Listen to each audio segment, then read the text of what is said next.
आइए आज एक बेहद दिलचस्प चर्चा शुरू करते हैं। इस एक्सप्लेनर में हम भारतीय संविधान द्वारा बनाए गए एक ऐसे सोशल कॉन्ट्रैक्ट और इकोसिस्टम को समझने वाले हैं जो सीधे तौर पर राज्य और हम नागरिकों के बीच का संतुलन तय करता है। ये एक ऐसी व्यवस्था है जो हर दिन हर पल हमारे जीवन को गहराई से प्रभावित करती है। चलिए एक बिल्कुल बुनियादी सवाल से शुरुआत करते हैं।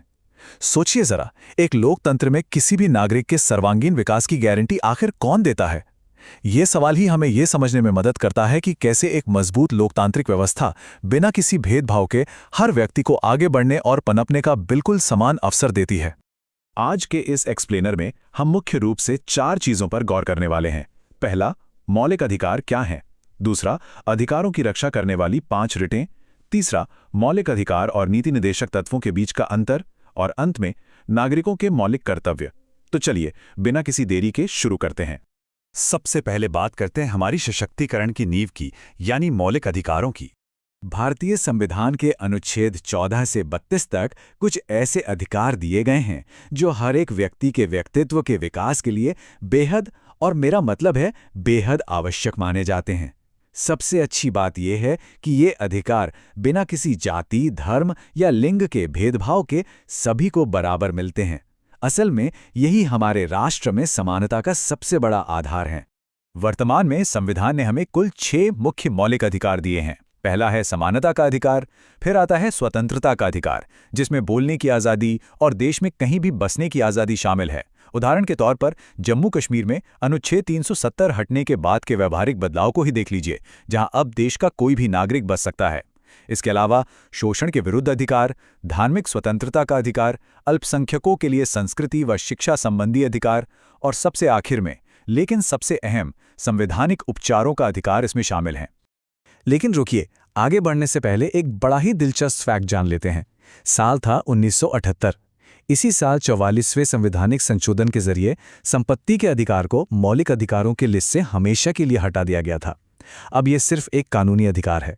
ये इस बात का सबूत है कि हमारा संविधान कोई रुकी हुई किताब नहीं है, बल्कि समय और समाज की ज़रूरतों के हिसाब से खुद को बदलता है।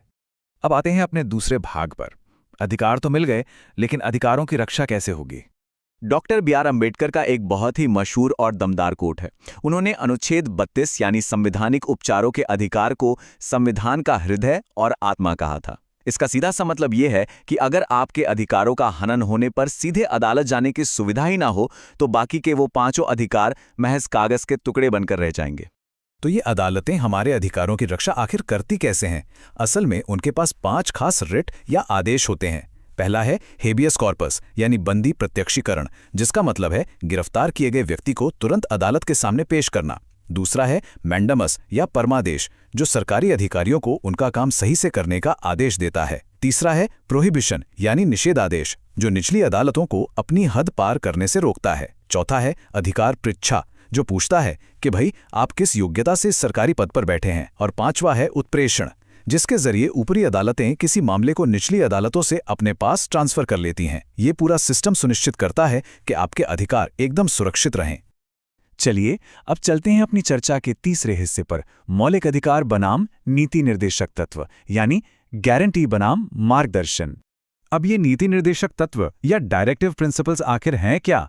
संविधान के भाग 4 में अनुच्छेद 36 से 51 तक इनका जिक्र है। दिलचस्प बात यह है कि इन सिद्धांतों को आयरलैंड के संविधान से लिया गया है। इनका मुख्य काम सरकार का मार्गदर्शन करना है, ताकि देश में एक वेलफेयर स्टेट यानी जन कल्याणकारी राज्य बन सके। ये सरकार को नीतियां बनाते समय समाज के भले को याद रखने की प्रेरणा देते हैं। इन दोनों के बीच का अंतर समझना बहुत जरूरी है। एक तरफ आपके मौलिक अधिकार हैं जो न्याय योग्य हैं, यानी अगर ये ना मिले तो आप सीधे अदालत का दरवाजा खटखटा सकते हैं। ये व्यक्ति केंद्रित हैं और इनका लक्ष्य राजनीतिक लोकतंत्र स्थापित करना है। वहीं दूसरी तरफ नीति निर्देशक तत्व हैं जिन्हें लेकर आप अदालत नहीं जा सकते। ये पूरे समाज पर केंद्रित हैं और इनका लक्ष्य आर्थिक लोकतंत्र लाना है। और हाँ, अगर कभी इन दोनों के बीच टकराव की स्थिति बनती है तो कानूनी तौर पर जीत हमेशा मौलिक अधिकारों की ही होती है। और अब आज के हमारे आखिरी लेकिन सबसे महत्वपूर्ण हिस्से पर आते हैं, नागरिकों के मौलिक कर्तव्य।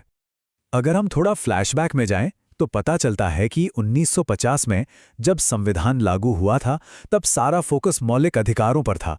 कर्तव्यों की कोई लिस्ट नहीं थी। ये तो बहुत बाद में साल 1976 में 42वें संशोधन के जरिए हुआ, जब नागरिकों के लिए मौलिक कर्तव्यों को जोड़ा गया।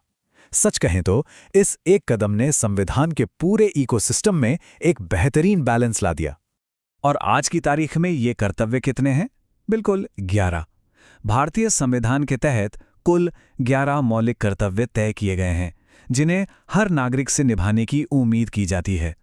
अब इन 11 कर्तव्यों में कुछ बहुत ही बेसिक लेकिन अहम बातें शामिल हैं, जैसे कि संविधान, राष्ट्रीय ध्वज और राष्ट्रगान का पूरे दिल से सम्मान करना, देश की संप्रभुता और अखंडता की रक्षा के लिए हमेशा आगे रहना, इसके अलावा अपने प्राकृतिक पर्यावरण को बचाना और आपसी भाईचारे को बढ़ावा देना।